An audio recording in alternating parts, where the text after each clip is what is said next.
Hello and welcome. My name's Andy Reid. I'm the director of the Sports Thinktank, and today we're joining one of the 29 organisations that have helped us in our 2024 manifesto project. We were challenged to come up with policy ideas for a new government after the next election, which would probably not have great resource implications. As we all know, the economy and the public finances are in a position where spending is going to be very difficult for the next period. So these individual organisations have come together. We've created the pamphlet, which is available on our website, but we wanted to give each of the contributors a little bit more time to expand on what they're trying to say in their chapter. So let's head over to the next one in this series of this Sports Think Tank 2024 manifesto. Well, hello and welcome to the latest in the podcast series off the back of the 100 Policy Ideas pamphlet that we launched a few weeks ago. And I'm delighted today to be joined by probably a friend now, as much as anything, but Ben Seal from the coalition that's been pulled together to do our chapter Outdoor for All.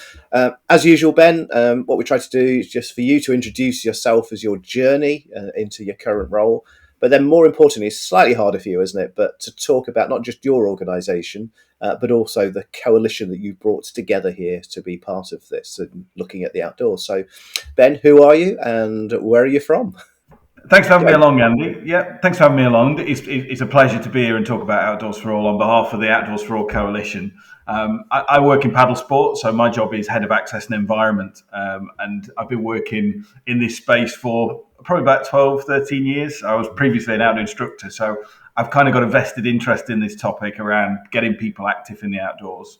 So it's not only something that I'm interested in professionally, it's something I think I've got a passion for personally, and I know a lot of the people in the coalition who I work with feel the same way too. So we came together. I should sort of describe what the coalition is a little bit. There's 40 organisations now signed up behind Outdoors for All, and we came together probably about 2 years ago. And we recognised as a small group of NGBs, Ramblers, British Mountaineering, Paddle Sports, Open Space Society, British Horse Society, we recognised that we were saying the same thing, but in slightly different flavours. And it seemed an obvious thing to do, to get together and speak with one voice. We're all saying very similar things, so why don't we all say it at the same time to the same people in the same way?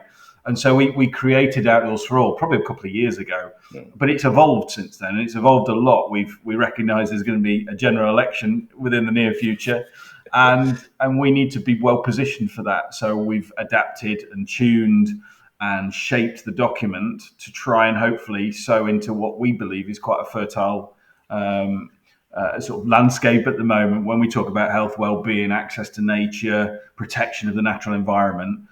And so we came up with Outdoors for All, which we were pleased to get in your document and also publish separately as a manifesto in itself. Yeah. That's brilliant, and thank you for being part of it. As you probably gathered from what we're trying to do, and this is probably a bit of a personal passion of mine as well, is that where you've positioned yourself really. So probably worth just explaining where we are as a nation, because actually on some of the other podcasts I've talked about this, but as I've got older and looked at sort of like a slightly wider from just sports perspective, this whole thing around nature, if you look at wellness and well-being, if you look at people's happiness indexes and stuff, clearly access to outdoors, trees, blue water, blue spaces, etc., is vital for our sort of well-being. So you look at probably where we rank in Europe and what the legislation is like here. So it's probably worth just painting a picture of where we are at the moment as a nation, and then what it is that you hope to sort of take forward. So I think that's worth the starting point, isn't it? Yeah, absolutely. And I think this chapter speaks to the most basic of provisions, that ability to walk out your front door and be in nature, whether it's a green or a blue space, whether it's a park or a towpath, whether it's the local nature reserve or a woodland. It's that most basic of human desire to be out and to be in these natural spaces. We're absolutely swamped now, Andy, and I think many of the people listening to this will be completely aware of all the data and insight that we've got around, first of all, how important physical activity is for us. Yeah. There's a myriad of research papers out there, but also now we're absolutely swamped with evidence as to how important it is simply to be in nature or to see nature, to be in green spaces, or from my perspective, in blue spaces, there's overwhelming evidence to show just how good it is for our mental and physical well-being. We know we're in an obesity crisis. We know we're in a mental health crisis. And actually, we've got this natural health service that could be part of the answer, a remedy to a lot of the problems that we face. But as we stand, I'm lucky.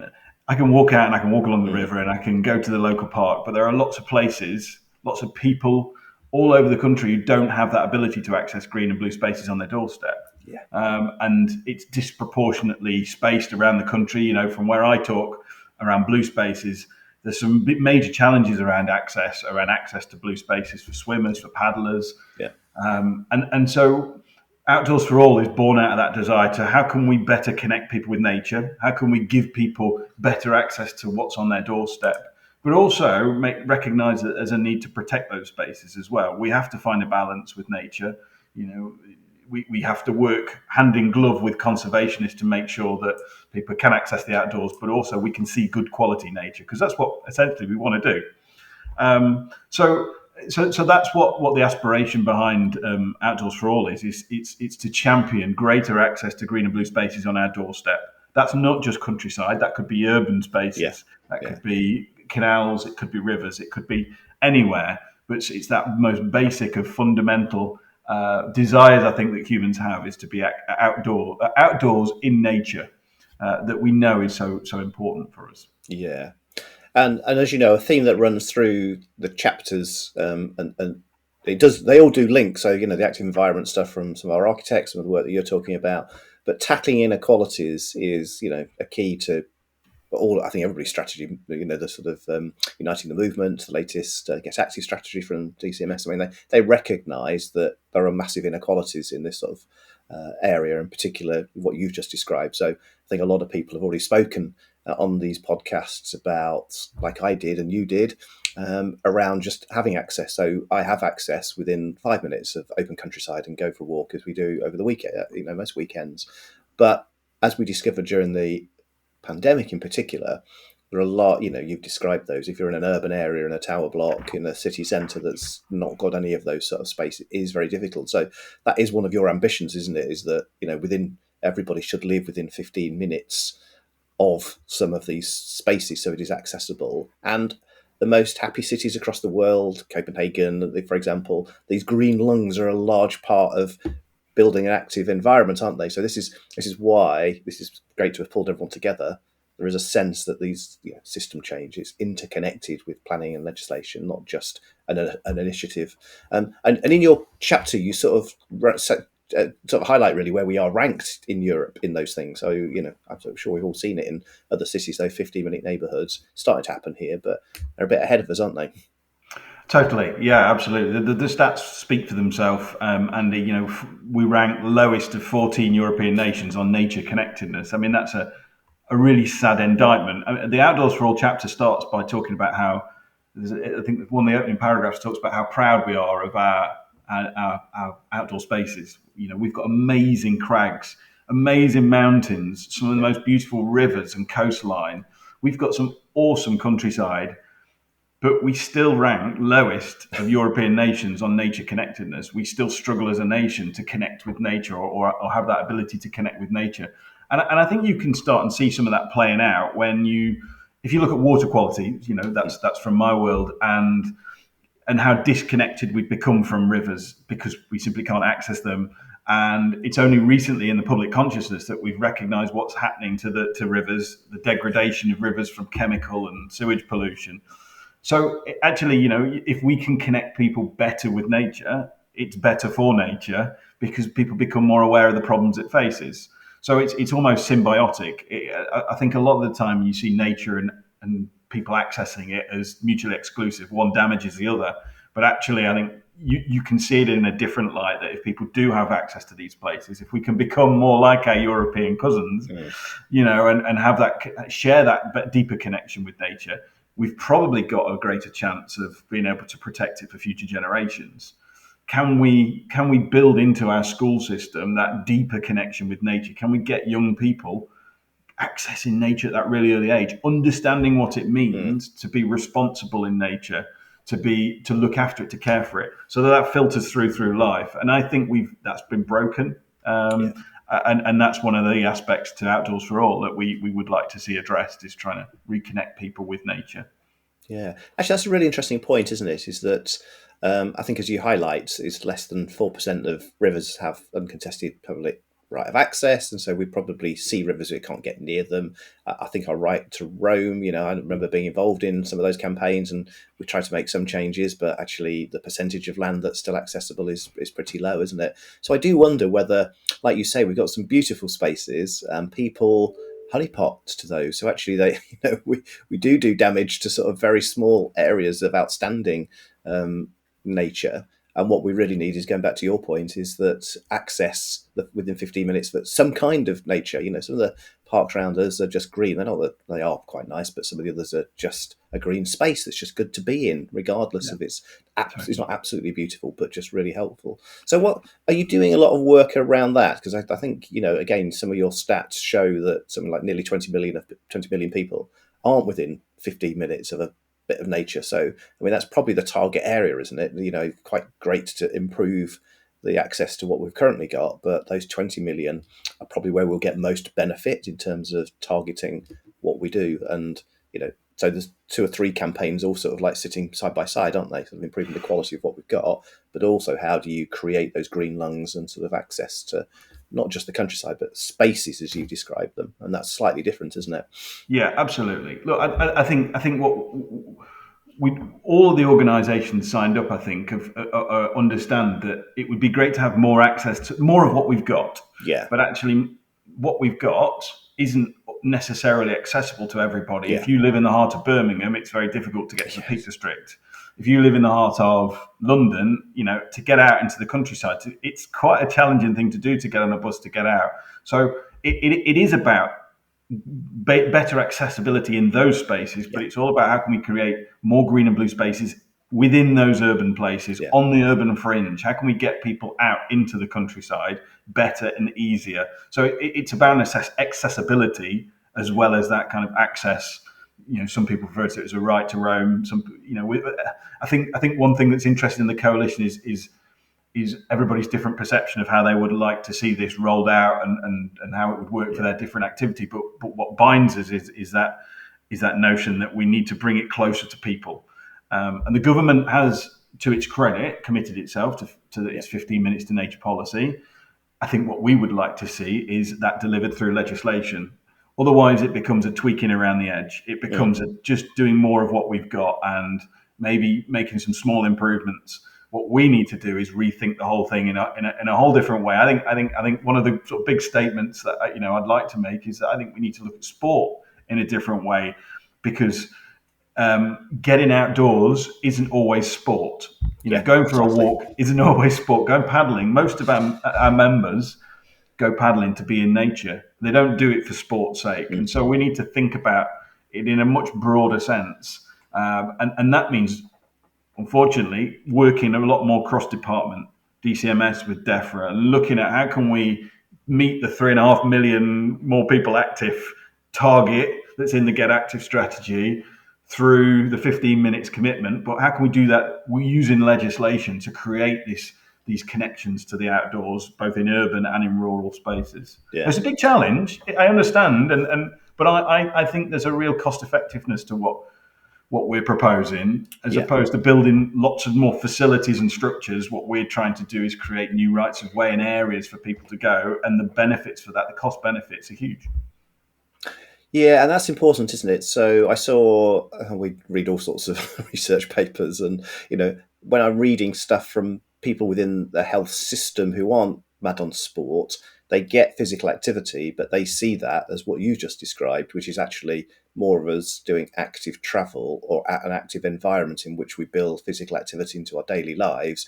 We don't compartmentalize it and go and do a sport or go to a gym for a couple of hours a week. It is about all of what you've just described. So you're entirely right. That's why we've called this sport, physical activity, and well-being as a collection of ideas, because actually not everyone is going to do a sport, but we still want them to be moving.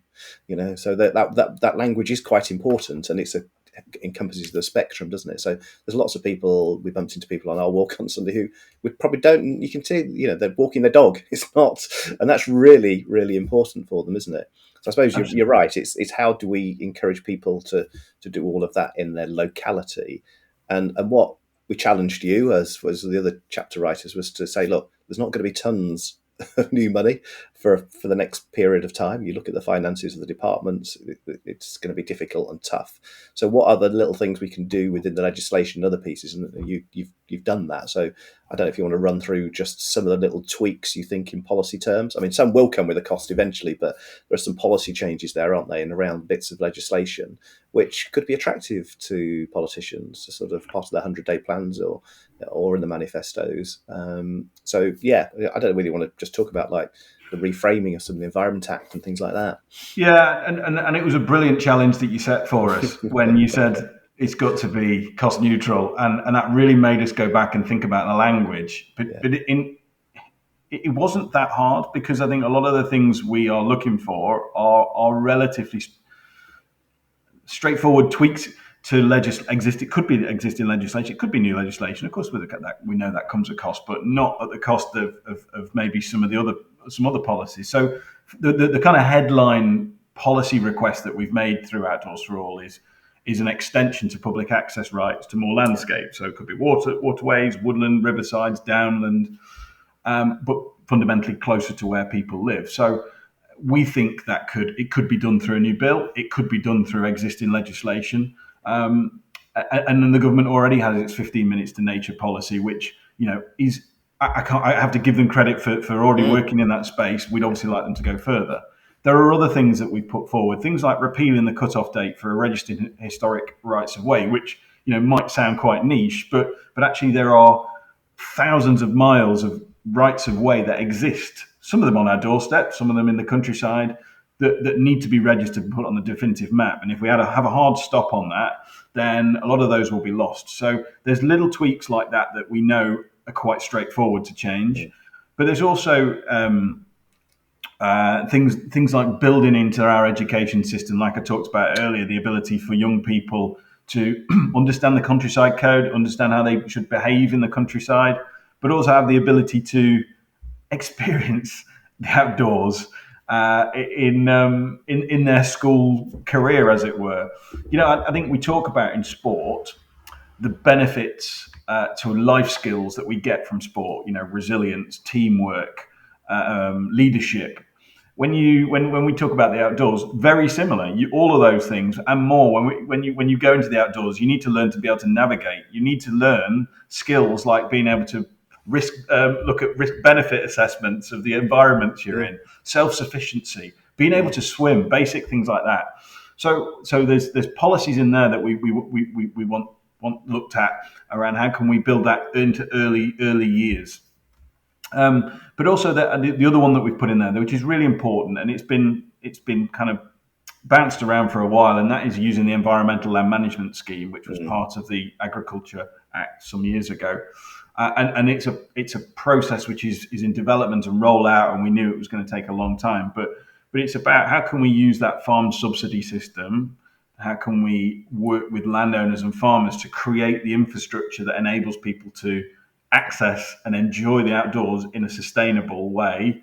How can we create the facilities, the footpaths, the waterways, and the farmers see a benefit in that? We recognise they're the custodians of this landscape. They look after it for us and protect it. So that it is only right that they're supported to do that. And so there's in the Outdoors for All, we've put in there around how we want to use the Environmental Land Management Scheme to benefit farmers, but also benefit those who want to access the outdoors as well. Yeah. That's brilliant. And you did respond to that challenge, and there are sort of costs and consequences. But when it's already written in, sort of into legislation, it is important that that counts. And that probably highlights another thing, doesn't it, Ben? Is so for example, around the 15 minutes commitment, it sort of exists, doesn't it? So for me, it's about how you then deliver, because it's sort of quite easy for a government to put out a strategy that says these things, and that's not an overly critical thing, but the government's current strategy around Get Active is full of a long wish list of stuff, but I'm much more interested in what is deliverable. So it's out there, and I suppose it's just how do you make that possible? And the example you just given, working with stakeholders to ensure that farmers and other landowners are involved in a process and making Yeah. sure the finances are in place. It requires that really hard thinking as well as the just big strategic calls, doesn't it? And it looks like, given your coalition alliance of those 40 members, you've got people who know the detail and how it will work, even little things like the historic rights of way sort of stuff. You say it's a little tweak, but that's the sort of thing we're looking for. Because that could have a big impact for a little tweak, couldn't it? Exactly. Yeah. I think one of the benefits of the coalition is that we've got such a breadth of representation on there. So you've got sport NGBs, what you'd class as sport NGBs, but you've also got conservation bodies on there as well. You've got landowning bodies on there. So we've got that breadth and depth of experience, knowledge of how these things work on the ground. Yeah. So you're completely right, Andy. Some of these small tweaks, some of these changes in policy can make a big difference, and that's why we think this could make a very significant difference to the way people are active close to home. And just one other thing, that you mentioned there around, I think it's really important, and I applaud the government for being ambitious with its 15 minutes target, and I absolutely applaud its ambition with, through Get Active, the 3 million more people active. I think we should absolutely be ambitious, but what needs to follow it is an ambitious plan, Yeah. and an ambitious delivery. And I think that's what we've tried to set out in Outdoors for All, but recognizing that we haven't got a bottomless pit of money. There are things we can do to still be ambitious, but within our means, if that makes sense. Yeah. And that's where I know others will talk about it. I'm going to talk to some people later this week. But this systems approach is so that actually, as you said right at the top, your target isn't necessarily here DCMS. I mean, let's take just a couple of your coalition members like Swim England. I mean, probably traditionally known for swimming pools, but outdoor swimming and outdoor recreation has exploded in the last decade, hasn't it? I remember being on the board a decade ago when people were talking about this strange group of people who did this sort of stuff. But I know hundreds of people now, friends and others, and you go to the beach and there's people out in the freezing cold swimming in open water. So some things are moving in the right direction, but it's about how we sort of expand those. But as you say, it's not thinking in an NGB perspective of getting people into a box. It is just this open stuff. So most of your targets are probably outside DCMS, aren't they? So you're talking about sort of DEFRA, England Nature, a lot of those other bodies, not just government, isn't it? So, what's your relationship like with lots of those other sort of Quango type bodies who probably have as much influence as government and ministers in this space? Yeah, I think you're right. A lot of the things we're calling for in Outdoors for All would come under the bracket of DEFRA. And they would probably the prime deliverer of most of these bits of policy. But what was most pleasing in the recent sports strategy, DCMS strategy, was to see the 15 minutes commitment recognised in there. There is that recognition that outdoor recreation plays its part. I still really genuinely believe that they underplay the part that outdoor recreation has to play. The ability for people just to walk in their local park is still people being active, and will help get to that 3.5 million more people active. So if we can create more of those parks, then even more people will be active. So I still think we underplay that, but it was good that DCMS recognised the importance of the 15 minutes to nature policy. So yeah, a lot will be delivered directly through DEFRA, but we need departments to be working together. We need transport, we need education. There are elements in Outdoors for All that will touch on all of those, and we need health, and we need DCMS, all to see this holistically, and hopefully try and deliver on some of these things that we're asking. Yeah. So obviously, as you just said, DEFRA is a big sort of target area, and you've talked briefly about education. I know when we've talked about the play chapter, just seeing stuff as play has opened up a whole discussion around education and I think you put it in yours, is about what we value, and probably we value some of the wrong things. So again, is there, we've all heard of forest schools, and there's some movements around connecting with nature, but are there ways we can absolutely build it into the sort of sense for heads that this is important rather than just take, the pressure is to chase the targets they're given, isn't it, from Ofsted, which is usually around the STEM subjects. English and maths is a real drive for quality there, squeezes out what I remember as a young person, so having this type of program of activities in the local area or going away into nature as part of that. I don't know. I'm too far out of the education sort of system to understand fully the pressures they're under. But are you able to work with the departments to sort of work a lot of the 40 coalition members sort of work into the daily lives of as many schools as possible? Yeah, and I think that's probably an area that I'm probably Mm, not as across as some of the other coalition members, but I think that aspiration to get more children active in nature, I recognise it's a major challenge yeah, for schools trying to get kids out into on outdoor education. Having worked in outdoor education and having worked, in and around schools, I know how challenging that could be, but the benefits are huge. And I think you just have to try and find ways. How can you use what's on your doorstep? Sorry, Andy, I'm yeah. a bit weak on this one. Sorry, No, no, I'm no. going to put That's my hand up absolutely. on. I'm probably No, on a no, bit. I get that, and that's the nature of these things, isn't it? And I'm sure there are people within the coalition who are doing some of that heavy work, but it's just little things. Is that when we talk quite a bit around the squeeze on leisure, like local government used to spend about 1.6 billion on sort of that Yeah. broad leisure sort of work. It's now down under a billion. So there's been money over the last decade taken out. We talk about youth services, and this is very parochial, but we had an outdoor pursuit centre in the village where I live that was run by the county council. That was the consequence of that squeeze. It was that was sold off, and it's now a completely different facility. You Yeah. moved British Canoeing, as it was, to sort of move the little facility across to a pub on the other side of the river, but it's not the same as every school child in Leicestershire having that ability Mm. to go to a centre. We've got another one in the city, but do you know what I mean? So there are little salami slice changes which you forget now because it's been gone for a time. There are a whole generation of children and teachers and heads who didn't know that Mm. was possible in the past, Yeah. and I'm sure it's difficult, squeezed curricular time and all the rest. But there have been losses, haven't they, along the way that I'd probably like to sort of try and build back in. Yeah. Local authorities are not going to be in that position, and so when we're talking to the education chapters, it's how do we build that sort of national sense of delivery into a system that's full of free schools, multi-academy trusts, etc. So yeah, it is much more complicated than it Mm. used to be, but we just have to think differently about how we do that, don't we? So Yeah. yeah, Yeah. yeah. So you don't have to be an expert, but you just recognise the challenges that are in front Absolutely. of us, and we just have to keep making the case, don't we, to the right people. Absolutely. Absolutely. Yeah. Great. Yeah. So and so the other piece in particular, I just sort of like noted really.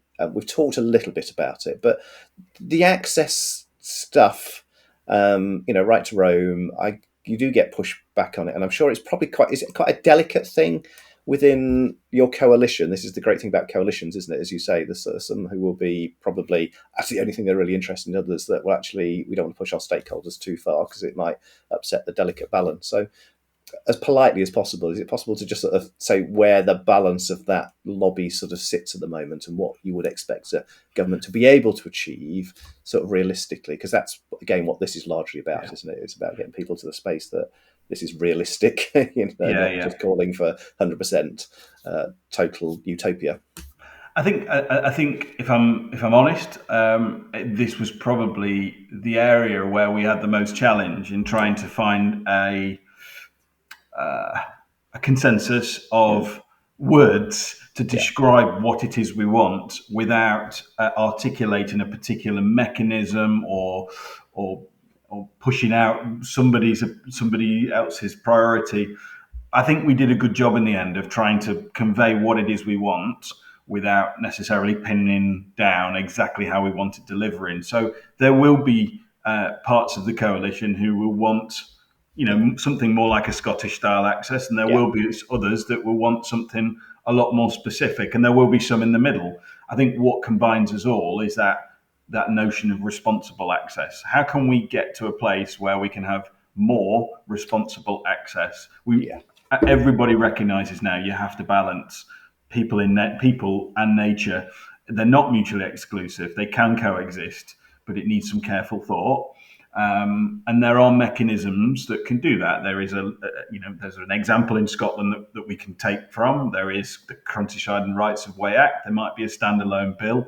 There might just be tweaks around the edges. Depending on which one we get, I think we need to be prepared to have an open mind to all potential opportunities for change, but keep absolutely laser focused on what it is we're trying to deliver. More access to more places for more people to be more active. There's a catchy catchphrase. Yeah. But fundamentally, that describes what we want. But it has to be underpinned by that notion of responsible access. Yes. Yeah. You mentioned earlier, Andy, COVID, and it feels so long ago, and I don't like to use it as a kind of a point in time to refer to as a good example. But people were driven to use the outdoors in a way they hadn't done before. Yeah. More people going for walks in the park, along the street, out in the woods, finding places they'd never been to. But the flip side to that is it did put pressure on honeypot sites. We did see the bad side of access. We saw increased litter. We saw increased erosion. We saw pressure on some local communities. So that's why we have to find a solution that fits our circumstances. We can look at all of our European neighbours and around the world and take example, but we need to find something that fits our particular scenario, but still delivers on what it is our coalition wants. So I think, like I said, it was an area of real challenge to find the right words to convey a unified position. And I think we did a really good job of doing that. How then that gets implemented is the next piece of discussion, which I'm really excited about getting to. Actually, depending on which way a general election goes, I just hope the new government will at least be open-minded to having those discussions, because the demand is, you can't deny the demand. You can't deny the research and evidence and insight that's out there. Yeah. We're at a point where you can't do nothing. And so let's have that open conversation about what are all the opportunities. For me, blue space, how do we get more people onto our rivers, onto our waterways, enjoying them safely, responsibly, protecting nature? Let's open that discussion up rather than kind of kick it down the road and try and just fiddle around the edges.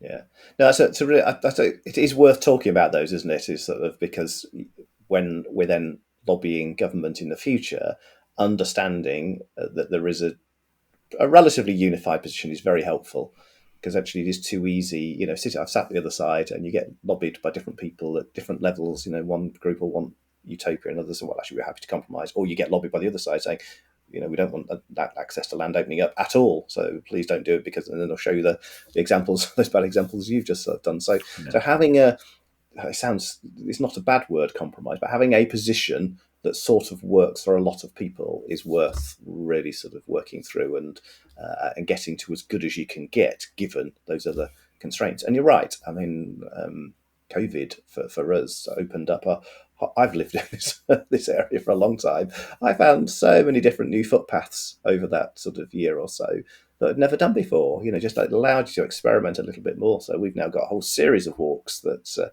we've not done in the last 20 years. You can go out for a couple of hours and hopefully not beat and bump into too many people, because it's access to the countryside, as you say. Yeah. Which leads me on to the next piece, really. I suppose just to finish, and then we'll tidy up if there's anything you've not sort of said. But clearly, a big driver at the moment is around the environment and nature. So you're obviously in a bit of a sweet spot here. And how do you work through that in terms of what you've just described, really, those sort of challenges to the environment?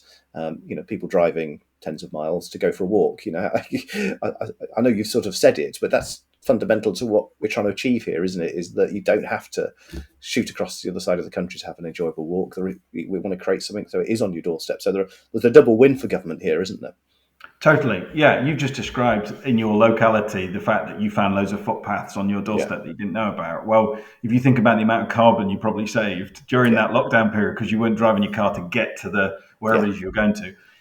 I've been guilty of driving up to the Peak District of the weekend, every weekend to go out walking. Well, I've discovered so much more countryside that's on my doorstep through that period of COVID that I now don't travel so far. And I think can we do more to create that accessibility for people to enjoy what's on their doorstep? There is a responsibility here for national governing bodies, for government together to give people the confidence to go and explore those spaces as well. So Yes. Yeah. creating them is one, but Yeah. can you then give people the confidence to go and explore them, to have the right map, to know how to read a map, to have the signage, to know online, these are all the opportunities in your area. There's a responsibility on us to play our part in that, Yeah. and to promote things like the countryside code. We all know it, or most of us know it, but could that be something that's built into our everyday lives in a much deeper, a more meaningful way? Yeah. Actually, two things there. So I'm a bit appy. So I've got apps, and some of the footpaths aren't clearly marked, but they're on survey maps and apps and things I've got. So I've got been quite confident that it feels uncomfortable at times, thinking, "Oh, this doesn't feel right," but you're in the right space, and I know a bit about the legislation, so you're not going to get shouted off. But that's quite a hard thing to do, isn't it? If you're not very confident, you don't go into the countryside. And secondly, you mentioned the countryside code, and obviously I learnt it. I was in youth groups and spent all my youth going camping and doing all those sort of things. So probably 40 years ago. I'm not quite sure I've read it for quite a long time. I assume not a lot has changed, but you just made me now feel I need to go straight offline after we've finished talking, Ben, and look up the latest version of the Countryside Code. And I just wonder, going back to this is where it links back to education. Yeah. You make an assumption, but it'd be really quite interesting how many listeners actually do know without googling the Countryside Code. Well, it was revised and relaunched a couple of years ago, Yeah. and if you didn't know, Sean the Sheep is now the Countryside Code's biggest ambassador, and they're doing some really fantastic work to give Natural England lots of credit. Yeah. Sean the Sheep is now the kind of face of the Countryside Code, which is brilliant because it does bring it to that different audience.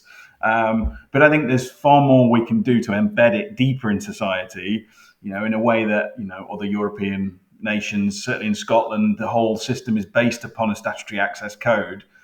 There are things I think we can learn from that to embed it more deeply. And I'm really excited because Sean the Sheep should be, hopefully this summer, supporting our paddlers code. So, I was going to say, can yeah. Sean the Sheep get on a stand-up paddleboard? I don't believe we've got him on the water yet, but it's only a matter of time. Oh, that's brilliant, and that just makes it accessible, doesn't it? I mean, it might be something that's a little bit strange, but there's a generation of people who will be inspired by Sean the Sheep, and therefore it sort of follows they'll take it a little bit more seriously. But yeah, it's a serious point, isn't it? I'm out of touch and probably do need to get back in.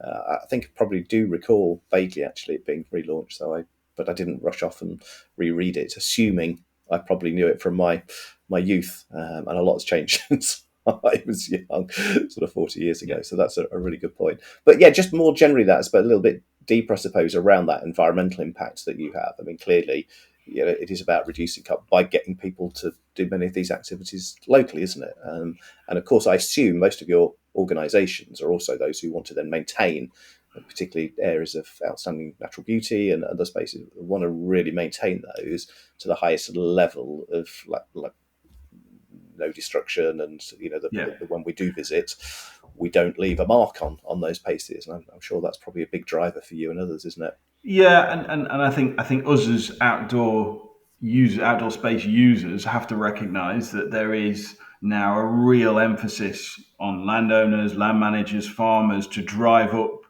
biodiversity targets and improve the biodiversity in our fields and farms and woodlands. And so we have to recognise that we have an impact on that. We have a responsibility when we go to these spaces to behave in a certain way. And maybe there are places and times where we shouldn't go. And that's about education. That's about understanding and information. Again, that comes back to a responsibility on our organisation, whether it be the Ramblers or the BMC or Swimming, whoever it may be, to educate and inform better the places where we go. So I personally don't see them as mutually exclusive. I think that I've said that a couple of times, but you have to get people to a place of understanding that they can and do have an impact on nature. We go to these places to see nature, so we shouldn't have to look at it from the outside. We should be able to go in and experience it. But we need to be mindful of the fact that we can be a disturbing force at certain times. Yeah. So it's always a balance. Yeah. Yeah, I'm always happy if a bit's fenced off because it needs restoration, it's been overused, etc. So I'm really comfortable with that, as long as there is a quid pro quo, isn't it? Is that at other times it's Yeah, responsibly accessible. I mean, there are reasons not to be, and that's fine, particularly with large numbers. But I yeah, think it's about we've balance, certainly isn't it? found we've certainly found with certainly with water, if people understand why they're restricted or understand why a place is sensitive, then I don't like to use the word compliance, but they're more likely to comply with restrictions because they understand why they can't go there because it's a spawning season or it's a nesting season. Yeah, And I think it's the same with climbers and nesting season around crags. They can understand there's a sensitivity there, and so they'll go yeah, and climb somewhere else. I think, but that's about education. That's helping people yeah, understand why there are those when there are just blanket restrictions or exclusions. And I think that isn't always the best way to get people on side, as it were. yeah, yeah. And before we finish it, I suppose we can't not talk about surface for sewage, river quality. From your perspective, and the sort of furore. It's a political furore, really, probably over what's been dumped in our rivers and the river quality. How much of a lead do you, I mean, I imagine lots of your members quite rightly are sort of chomping at the bit to have a go. But what have you found in terms of government's response to some of these areas? Triathlon swimmers sort of being ill, and I suppose on a regular basis you get feedback from your members about sort of water quality across the country. So there are some political things to sort of take on as well. Yeah, look, I think as an issue, as issues go, water quality is so rapidly Mm, emerged into public consciousness yeah, these last two or yeah, three, 4 years. I think everybody's aware that there is a problem. At the very least, there are a few people who don't recognise the problem, but those who get into it realise it is a complex problem. It's not easily solved, and we have to give the government some credit to doing some things to try and address the problem. Some of them will take a longer term to bear out. I think that the reaction from water sports sector, from my organisation, is that they need to go much faster, much quicker. And there is still a lack of recognition of the impact that the pollution is having upon recreational users. Quite rightly, there is a real focus on nature and the health of our rivers, but we have to. I think they have to remember that there are millions of people who use water yeah, for health, well-being, whatever, yeah, and it's us that are on the front line of getting sick yes, when there are chemical pollution or sewage pollution. And so I think there's much, much, much more that the government can do to recognise that, water companies to engage with our sector. yeah, And our line is that we want things to go further, faster. We know that things can't be fixed overnight. So at the very minimum, we want to be able to make good choices about where we yeah, go and when we go. yeah, That's the absolute bare minimum. But to get to a place where my children are not frightened of swimming in the river because it's yeah, full of sewage, to yeah, set a target that is 2040, 2050 isn't acceptable. no, So that's why we say further, faster. You can't set a target that far in advance to end sewage pollution. That's just not good enough. yeah. Yeah, sorry to finish on one of those, but it's almost like the elephant in the room, isn't it? That you just can't ignore that this is great, but there are some big challenges as well, just to make not just make them accessible, but to make them accessible and clean. Exactly. It's not. Yeah. It just seems a bit of a strange thing that we're still struggling to get that, but I'm sure there are others who will sort of pick that up, and we can follow that up probably with yourself, Ben, and some of the others through the think tank in exactly what that sort of looks like. It's been fantastic, and I think I said right at the start, this is you're a coalition of one of those that really helps.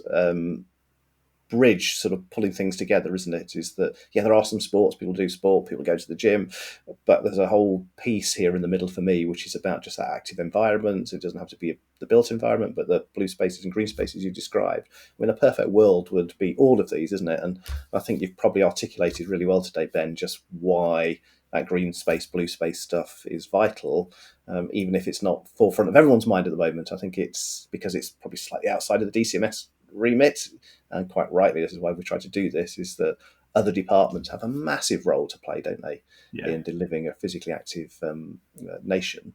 And I Yeah. think you've highlighted exactly how we could do that. Is there anything you've probably, I always get to this point, is there anything you probably wish you'd said and haven't, but No, I think I think I've hopefully got across why we exist as a coalition and what we're trying to achieve, I'm immensely proud that we've been able to present such a strong set of asks and a strong united front as such a broad coalition. And it's been challenging, but it's been really what's the word, energizing, the fact that so many people have got behind the same set of words. I really do hope that we don't look past this opportunity that we've got in this next general election and beyond to grip this and make a real transformative difference. And I don't say that lightly. I know people sort of throw those sorts of words around, but some of these changes that we're proposing could be that transformative change that we need to get people more active in future. So I hope whoever's listening, watching, might take heed from some of the things in our chapter and engage with our coalition in future.